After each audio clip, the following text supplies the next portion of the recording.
You're only going to take maybe 4 people at a time out anyway. Mm-hmm. So that means you got another chopper coming in. The bad guys know you're going out on strings now, and you got another aircraft coming in to pick up the rest of the team. You know, I'm the team leader. Yeah. I'm always first one on the ground, Mm-hmm. the last one on the ground. Mm-hmm. You know, so I'm coming out with that last aircraft. I'm the last one, you know, to come up off the ground. And, you know, they've got you pretty well zeroed in by then, even though, you know, you're starting to work some gunships and stuff. But, yeah, the pilots don't like staying there. And then they get over the, in this case, to get over the anti-aircraft fire. I mean, all of a sudden we're 7,000 feet. Freezing. AGL, Yeah. you know, not sea level, AGL, hanging on the end of a rope. Covered in sweat. And freezing to death. And I'm looking up, you know, and I'm swinging back and forth. So my rope is rubbing back and forth on the edge of the floor of the helicopter. Ugh. And I'm thinking, we got a long ways to go, and it's starting to fray the rope up there. And, you know, are we going to get to a place they can set us down before that thing breaks or not? So that runs your arousal level up a little bit and, you know, place you shivering. And then, you know, after about 30 minutes, your legs are asleep. You can't walk because it's cut the circulation off. So even when you get to wherever they're going to set you down, you can't stand up. They have to come out and get you and pick you up and put you in the helicopter. So it's another day at SOG, yeah, huh? Another day at SOG. You did a snatch mission. You mentioned in these notes. You did a little. You set up the ambush. Tried to capture someone. It doesn't seem like you mentioned a couple times you weren't very successful at capturing people. Yeah, to get Is this how you got your second nickname, Terminator? You know, if they don't cooperate, you know, sometimes they get terminated. So, you know, in this one, I mean, we had rehearsed, we had practiced, and one of the techniques of the prisoner snatch is if you have a trail that people are going to move up and down in small groups, you practice setting up an ambush that has a dead spot in it. Mm-hmm. So in the middle of the ambush, usually, no one's going to fire into that zone. The claymores are angled out so that it creates a dead space there.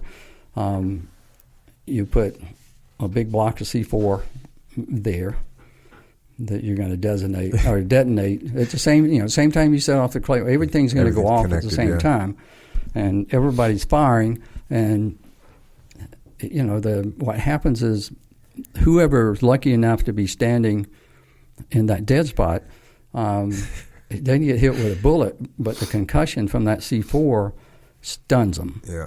And, you know, we practice. So it stuns them, and then I've got a guy with me that's designated as Thumper.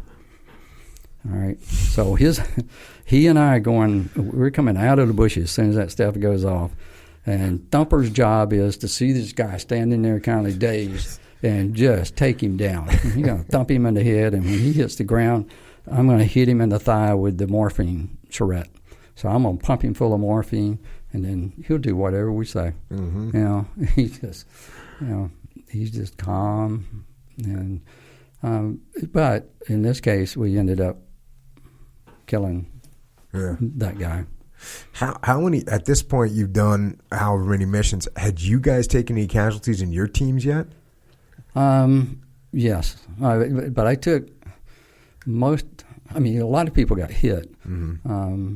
I didn't have anybody killed on one of my teams until I got to RT, Virginia. Mm. And, you know, the point man was killed. A lot of people were wounded right after I left Virginia. On their next mission, they just got hammered and lost some people. The Americans got shot up really bad, both critical, so they were through with SOG. But at this point, you're continuing to be pretty lucky. Yeah, and it is.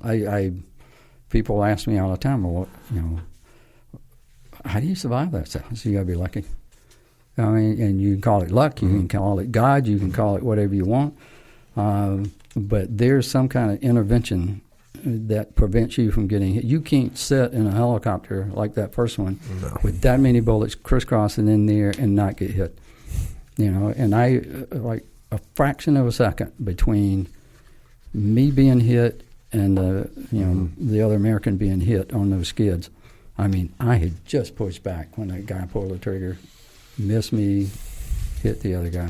And that happened on a regular basis where, when I go speak, a lot of times people, if it has this kind of flavor to it, if they say something about being in special forces or something, it's not unusual for people to come up to me and say, "I really thought you'd be taller." And I say, if I'd been taller, I'd be dead. I'm alive because I'm not taller. My head has been creased so many times, I just wouldn't be here. Yeah. So then did Barswell took over for RT Michigan? Yeah. Eventually we got to the point where, Barswell was ready. He could have taken over before me. But so we got to the point where I had to leave to go do something different. And I told him, he's ready. He can do this. He's a Spec 4. Yeah. With all those assets, all that responsibility. And somewhere in there you got E5, I think. But yeah. But if you were to go back and look at SOG 10s across the board, you would be shocked at the age. They're so young.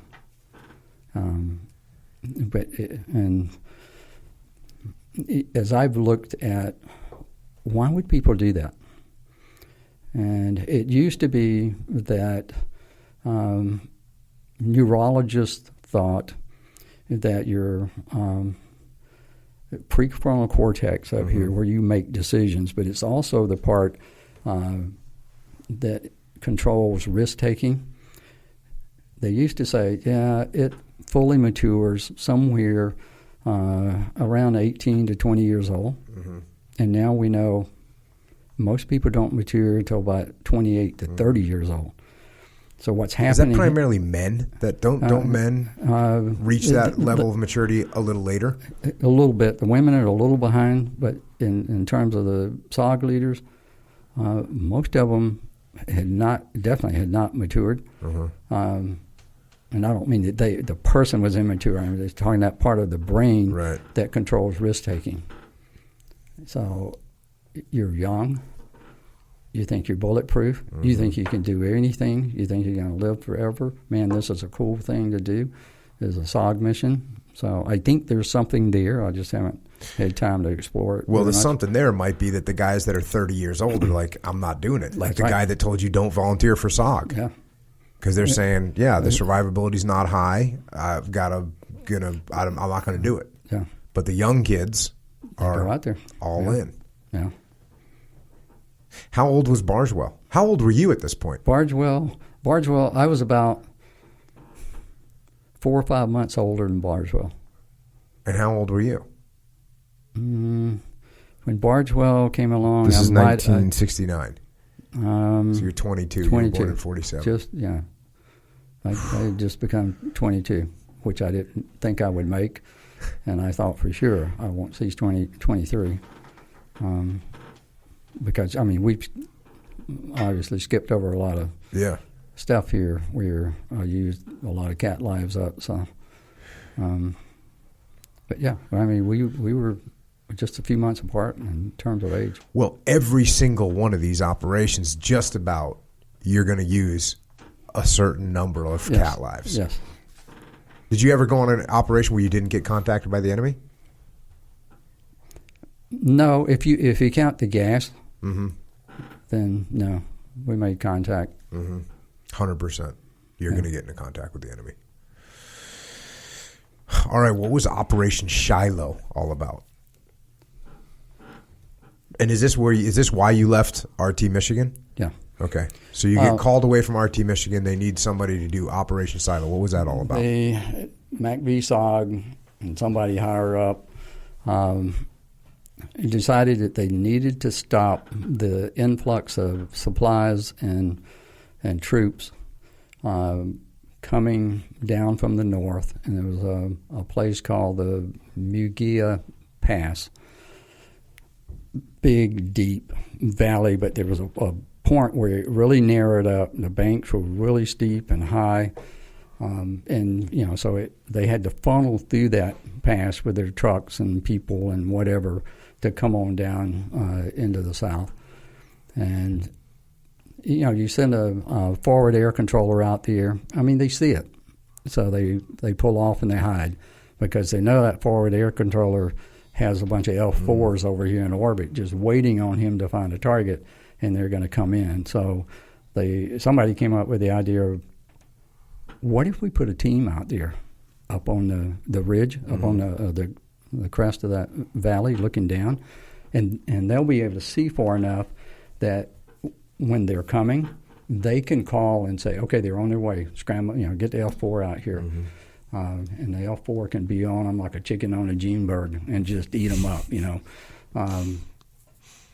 So they decided, let's do this mission.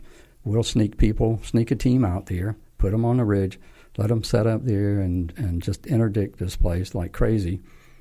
But it has to be a super team, has to be officer-led, all the Americans have to be approved by name by the president to do this because of where it is and what they're going to do. So they needed somebody, a 1-0 officer who could take over a team that we had there and lead it. And they put me on it.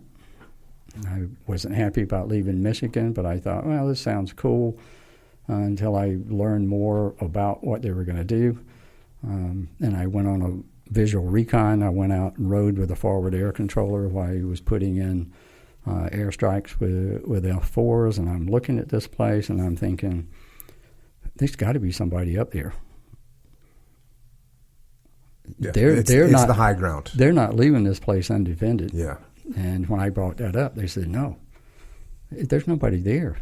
We never receive any fire from that area.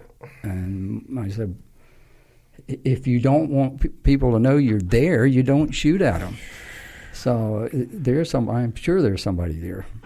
And anyway, so I had some disagreements with the people down in Saigon about that. I had to go back and forth on a lot of briefings about the mission.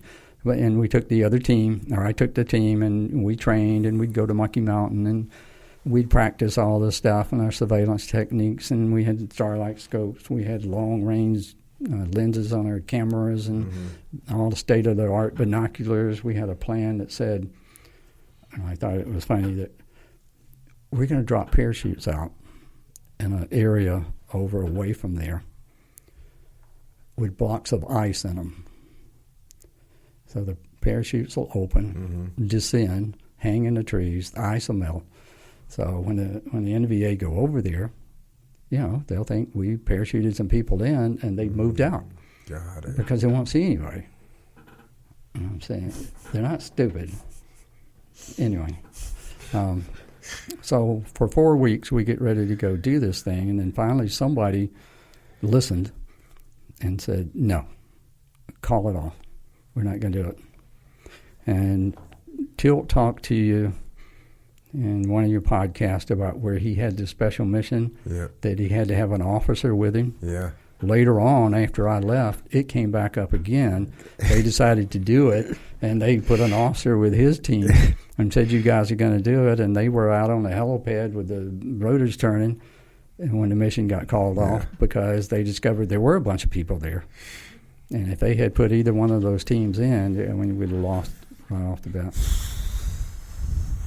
How about Dick Meadows? Now, legend. Now he's a legend at this time. Oh yeah, yeah. I mean, everybody already knew Dick Meadows. Meadows had been. He got to the point where He'd done all his